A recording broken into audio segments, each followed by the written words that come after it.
я попросил, чтобы спели на Арабахте.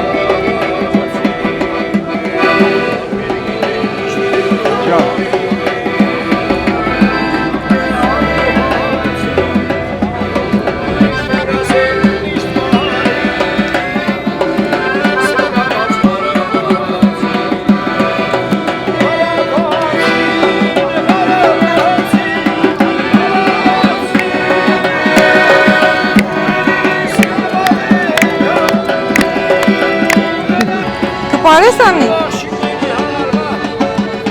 Pare, kukuysa.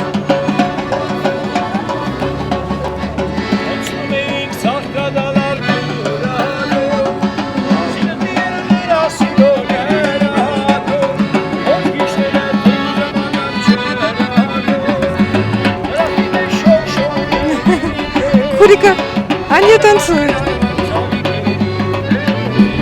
Пare.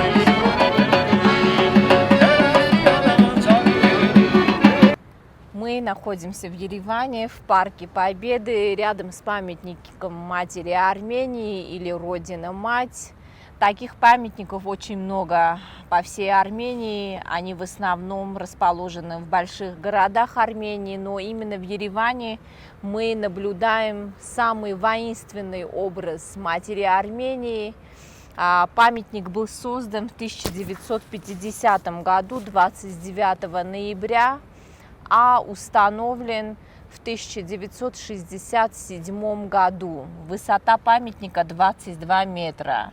Музей с памятником имеют высоту 54 метров. Отсюда, с парка Победы, у нас очень красивый вид на город Ереван. Он будто на ладони.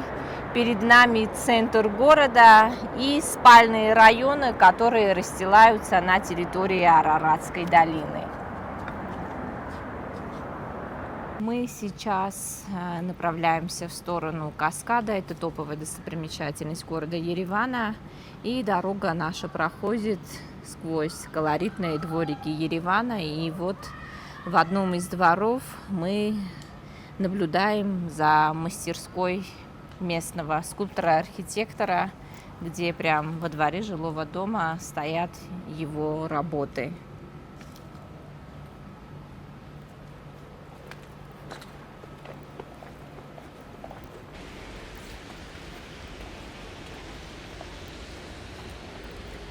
Вот это знаменитый каскад, да? Да, мы сейчас вышли прям со дворов на лестничную у каскада. Памятник, который является чуть ли не главной достопримечательностью города Еревана. Постройка начала 70-х веков. Чтобы вы понимали, проект предусматривал иметь 5 смотровых, которые служили бы смотровыми на гору Арарат.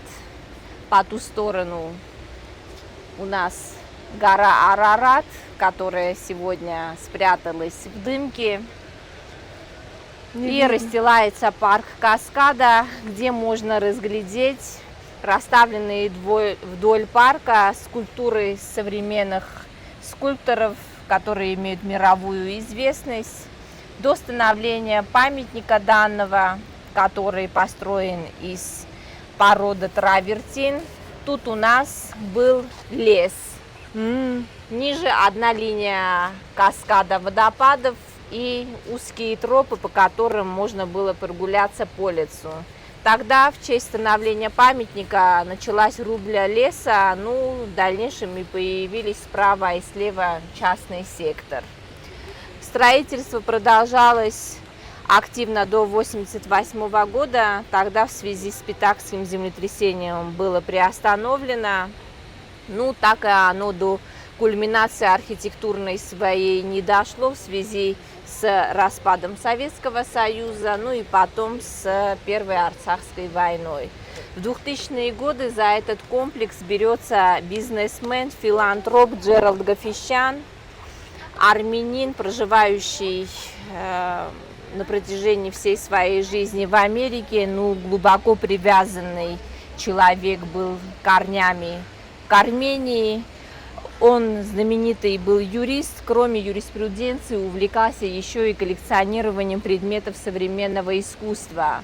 Он взял в аренду территорию государства, и пошли финансовые потоки на завершение строительства комплекса. Да, и перевел он в Ереван всю свою частную коллекцию экспонатов, которые у нас выставлены вдоль парка Каскада, также и внутри Каскада, территория, которая функционирует под Музей современных искусств фонда Джеральда Гафещана, работает с пятницы по воскресенье.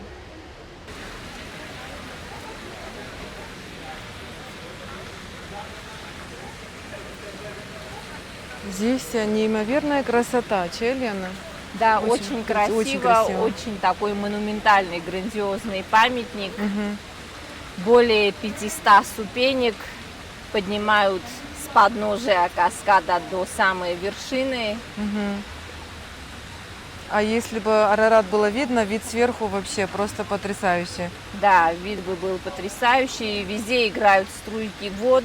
Несмотря на сложность породы, тоже везде можно разглядеть тонкую резьбу Резьбу, на да. камне в традициях национальных армянских. Везде гранат, виноград. Стиль поддерживается традиционный арочно-колониальный. Везде ощущается монументальность. Мгм.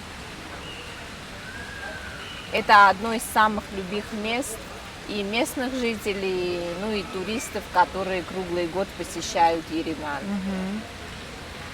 Мы здесь постоянно бываем и поднимаемся, да, и наверх, и вниз. А по Да, вечерам ночью особо. грамотная подсветка, Да. тут очень красиво бывает, правильно.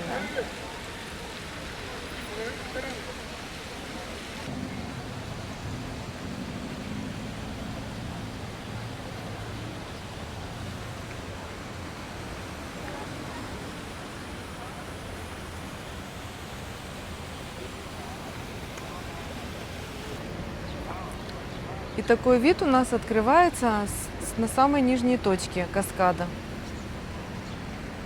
Парк, много скульптур, растения, цветы.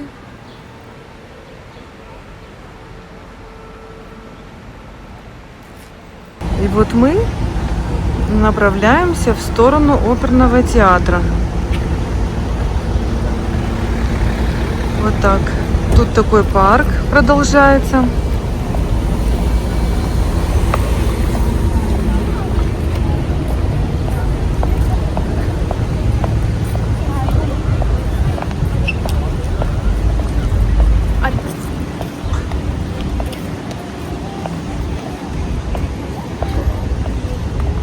Вот виднеется на горизонте оперный театр.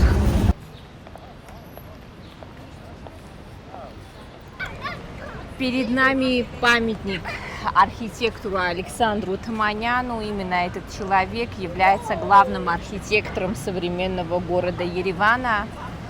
Ему чертежам принадлежат и основные достопримечательности города Еревана. Памятник в центре парка Каскаду установлен в 1973 году.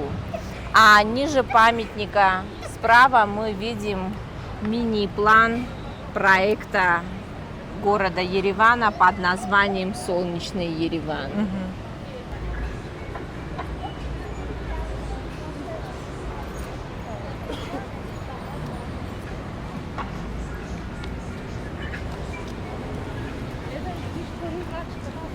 Отдельное место в жизни горожан, жителей города Еревана, имеют вот такие питьевые фонтанчики, булбулаки, откуда круглый год практически течет чистая питьевая вода, самая вкусная во всем мире, можно сказать.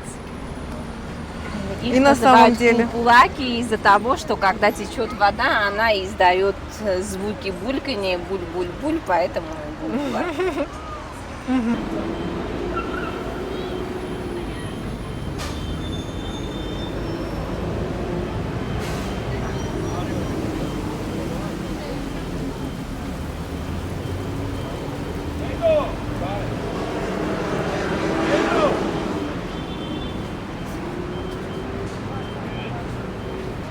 сейчас мы рядом с Государственным театром оперы и балета. Архитектурный памятник столь монументальный, масштабный, тоже принадлежит чертежам архитектора Александра Таманяна. Данный памятник несет в себе целых два культурных памятника и, соответственно, имеет два главных входа. Мы стоим у главного входа в большой концертный зал, в филармонию государственную имени всемирно известного армянского композитора Арама Хачатуряна. В 1999 году у входа в филармонию был установлен ему памятник. С обратной стороны у нас уже будет вход в Государственный театр оперы и балета, названный в честь легендарного армянского композитора Александра Спендиаряна. Это у нас уже черный вход. Архитектура тут у нас зеркальная, с обеих сторон стиль архитектурный повторяется. Через эти красные ворота прям с улицы на сцену завозят театральные реквизиты. А балконы принадлежат гримерным, административным комнатам и тому подобное. И часто здесь можно встретить на балконе актеров, артистов, которые иногда и очень тепло общаются с народом.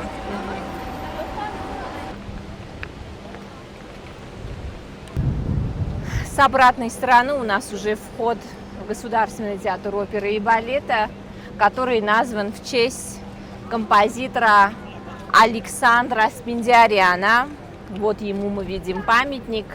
В 1928 году композитора не стало в живых, и его похоронили прямо рядом с театром оперы и балета. Недалеко от места, где мы находимся, он и похоронен. Но здесь у нас целых два памятника композитору и писателю Хованесу Туманяну. А почему именно им? Дело в том, что первая постановка на сцене театра оперы и балета это была опера «Алмаз».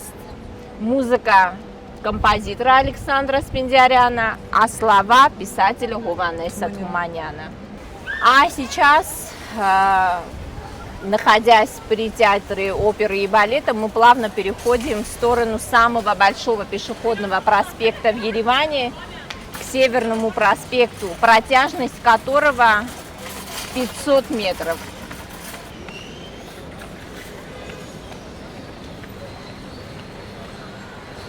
Это Лебединое озеро.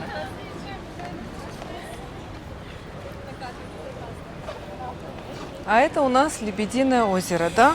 Да, мелкий искусственный водоем, который находится рядом с театром оперы и балета и символично имеет название Лебединое озеро. Летом наполняется пространство водой, а зимой, если позволит погода, тут у нас находится центральный городской каток. Поддерживается лед искусственно. Последние годы и технике все это дело дается довольно-таки сложно, потому что температура воздуха зимой даже высокая бывает. Ոնց որ փոքր բասեինների պես բան, հա? Շատ սիրուներ։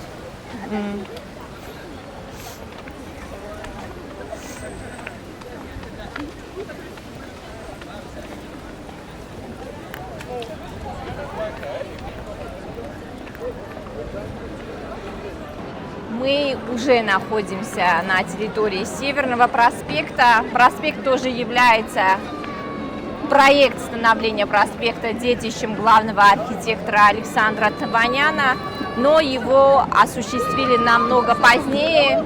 Строительство началось только в 2000 году. До этого тут был центральный частный сектор, который убрали, была компенсация людям финансово или жилплощадью, и началось строительство проспекта жилого, закончилось в 2007 году. Было тогда официальное открытие проспекта, которое в себе во времена Туманяна заключала очень важную философию архитектурную. Она была в том, что каждая квартира тут должна была иметь хотя бы одно окно с видом на гору Арарат.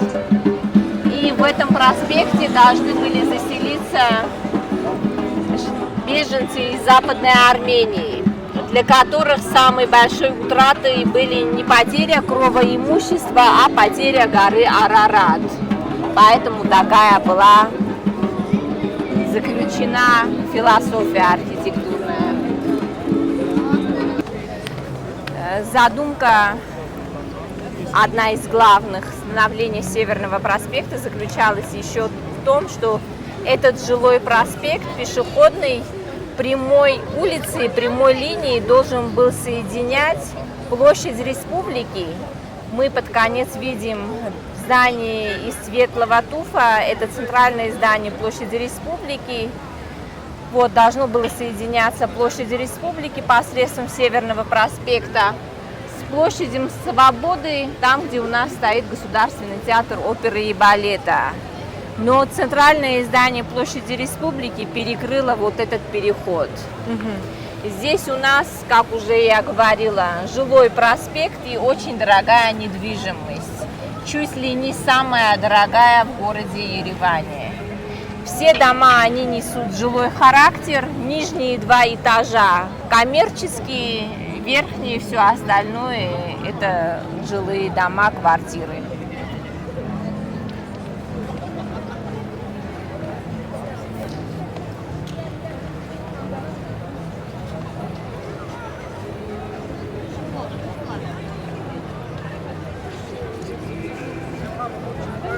И по всему городу пуль-пуляки. Да.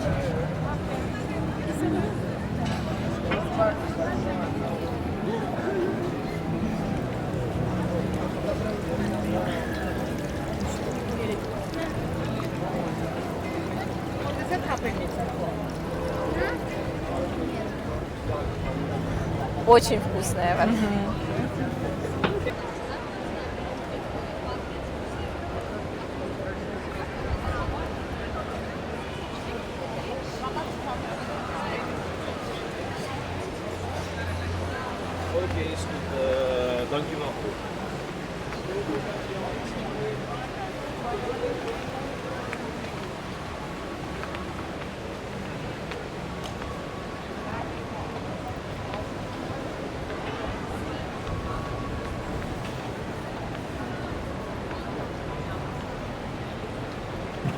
В самом начале Северного проспекта можно разглядеть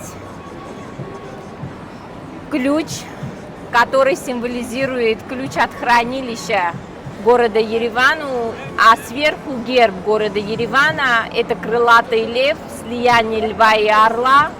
Эти фигуры исторически были главными фигурами наших царских гербов. Сегодня главные фигуры государственного герба Армении.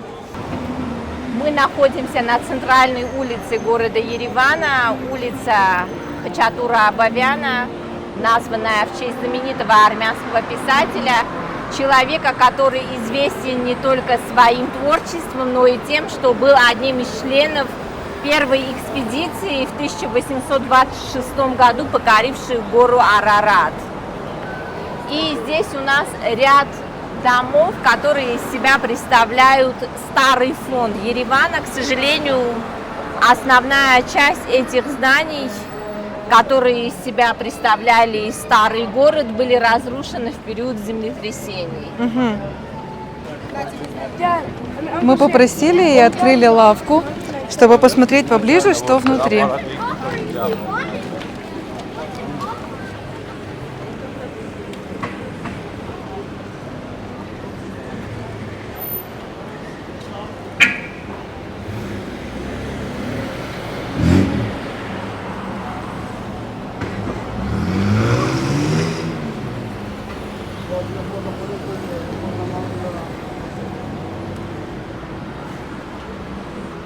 Вот такие сувениры здесь.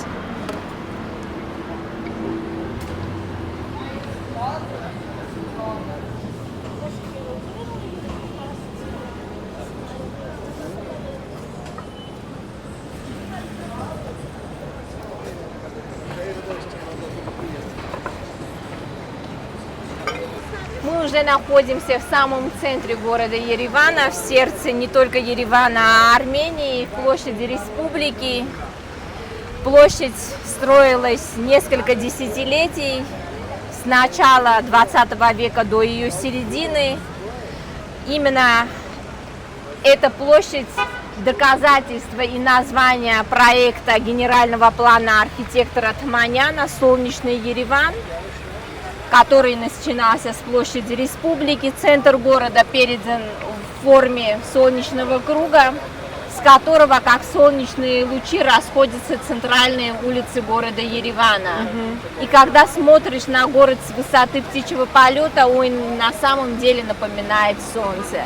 Перед нами и главные фонтаны страны. Это первые поющие фонтаны, которые появились на пространстве Советского Союза.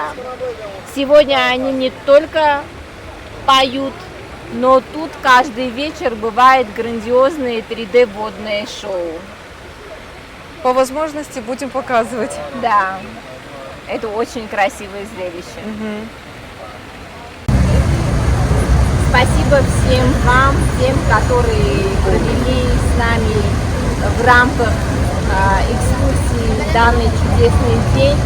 Огромная благодарность Spart TV, которая преодолела столь длинную дорогу специально для того, чтобы посетить Армению, Ереван, регионы Армении и через эти интересные фотоматериалы показать вам и рассказать всю ценность, всю душу, раскрыть нашей древнейшей, нашей многовековой, самый прекрасный на свете Армении. Այս տեսահոլովակով դիմում եմ աշխարհասփյուր հայերին, այն հայերին, որոնք տասնյակ տարիներ գտնվում են Հայաստանից տասնյակ կիլոմետր հեռավորության վրա։ Դուք տեսնում եք ինչպիսի հայրենանվեր ահռելի աշխատանք է կատարում Վարդուհին, անցնելով հազարավոր կիլոմետրեր նա ժամանել է Երևան, Հայաստան, որպիսի ոգեշնչի ձեզ հայրենիքի շնչով, որպիսի դուք տեսնելով այս տեսահոլովակները Երևանի, Հայաստանի մասին այնքան ոգեշնչվեք, գնեք տոմսեր եւ ժամանեք Հայաստան, քանզի հայրենիքը այն միակ կետն է աշխարհում, որտեղ դու կարող ես քեզ լիաթոք երջանիկ զգալ, անկախ հանգամանքից, թե իրավիճակային որ երկրում ես գտնվում։ Սիրելի հայեր, եկեք Հայաստան, Հայաստանը աշխարհի ամենալավ երկիրն է։ А это ночной Ереван, центральная площадь. И такой вот у нас такие поющие фонтаны. Посмотрите, какая красота здесь.